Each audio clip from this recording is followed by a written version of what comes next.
প্রিয় দর্শক আসসালামু আলাইকুম, আশা করি আপনারা সকলে ভালো আছেন। এই মুহূর্তে এখন আমি আপনাদেরকে দেখাবো, দেখেন বাংলাদেশে কি হচ্ছে। বাংলাদেশের বঙ্গবন্ধু শেখ হাসিনার মাথা একবারে ভেঙে গুড় গুড় করে দিয়েছে। দেখেন এই বাংলাদেশে কি হচ্ছে, সব আওয়ামী লীগ বিএনপি কি করতেছে, দেশের এক অবস্থা করতেছে। দেখেন শেখ মুজিবুরের ফটোতে কিভাবে পুটসাপ করতেছে। বাংলাদেশের মানুষ কোথায় যাবে? আপনারা যারা ভারতের যারা যে গম্ভীরে যারা আছেন, মাথা মোটা যারা আছেন, দেখেন দেখেন দেখেন কি হচ্ছে কি হচ্ছে। প্রিয় দর্শক, এটা আমি আসলে বাংলাদেশের পক্ষে বলতেছি না, আমি বাংলাদেশের মানুষ, আমি বাংলাদেশের পক্ষে বলবো কেন? এমন এমন সাংবাদিক আছে, ভারতীয় সাংবাদিক, তারা মলম বিক্রি করতেছে না, ওষুধ বিক্রি করতেছে না, তারা নিউজ রিপোর্ট তৈরি করতেছে, কিচ্ছুই বোঝা যায় না। আপনি যদি এদের নিউজ ভিডিওগুলো দেখেন যে আপনার মাথা নষ্ট হয়ে যাবে।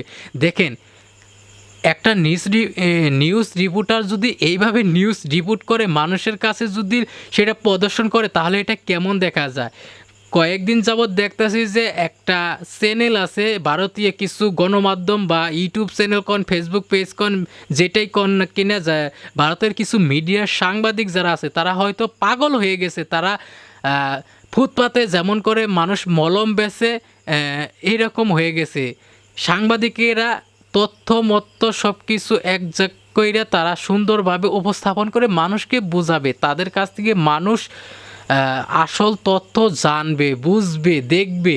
আর সেইখানে যদি একজন সাংবাদিক যদি একবারে তার মনে হইতেছে তার শরীরে অ্যালার্জি হয়েছে, গা হয়েছে, চুলকানি হয়েছে, চুলকানির মলম ব্যস্তাছে, মানুষের পান্ডার মলম আছে না যে জায়গায় লাগান জায়গায় ব্যথা এখনই সেরে যাবে, এইরকম মলম বেচার মতো যদি নিউজ রিপোর্ট করে, দেখেন ভারতীয় সাংবাদিকদের কাছে আমি অনুরোধ করব, যারা ভারতের সাংবাদিক আছেন, শুধু ভারতের সাংবাদিক না, বাংলাদেশের হোক, যে দেশেরই সাংবাদিক হোক না কেন, আপনাদের একটি মহান পেশা, একটি নামদারি পেশা। আগে মানুষ সাংবাদিক শুনলেই অন্যরকম একটা কাজ করতো। সাংবাদিক, এই সাংবাদিক এসে একটা পুলিশের থেকেও কিন্তু একটা সাংবাদিকের দায়িত্ব পালন ভূমিকা কিন্তু বেশি পালন করে। সাংবাদিকেরা কথা কয়, তথ্য একবারে প্রমাণ সহ তারা কথা বলে, তাই মানুষকে সাংবাদিকদের কাছে অনেক সম্মান করে, সাংবাদিকদেরকে মানুষ ভালোবাসে। আর এখনকার 2 টাকার যুগে আইসা মানুষ তো সাংবাদিক, সবাই সাংবাদিক হয়েছে।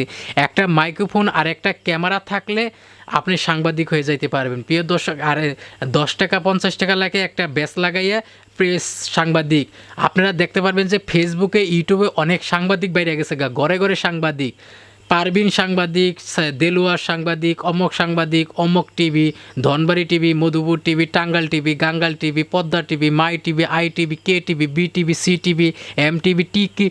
আপনি এমন কোনো টিভি নাই যে আপনি ইউটিউবে ফেসবুকে সার্চ দেবেন যে আপনি কী টিভি চান, সব টিভি চ্যানেলই আছে। তাহলে এগুলো তো সাংবাদিকই। নিউজ 11, নিউজ 12, বাংলাদেশ প্রতিদিন, ভোরের বেলা, কারের বেলা, সকালবেলা, দিন দুপুরে, রাতবেলা, কত নমুনা সাংবাদিক যে আছে আপনারা, ভাই কী এক অবস্থা। ইউটিউব আর ফেসবুক সস্তা হওয়ার কারণে সাংবাদিক আরও বেড়ে গেছে, ঘরে ঘরে সাংবাদিক।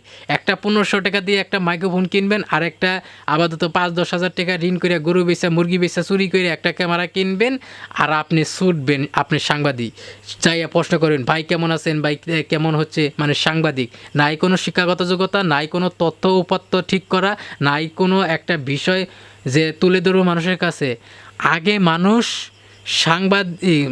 মানুষের ভুল গুণ দোষ বাইর করতে সাংবাদিকেরা খুঁজে, এখন সাংবাদিকদের ভুল ত্রুটি খুঁজে বাইর করতে হয় জনগণের। কী অবস্থা দেখছেন ভাই, দেশের এই হলো অবস্থা। প্রিয় দর্শক, হয়তো আমি বেশি বলে ফেলছি, কি বলতেছি না বলতেছি, সবাই আমাকে ক্ষমা করে দিবেন। ধন্যবাদ সবাইকে, ভালো থাকবেন, সুস্থ থাকবেন।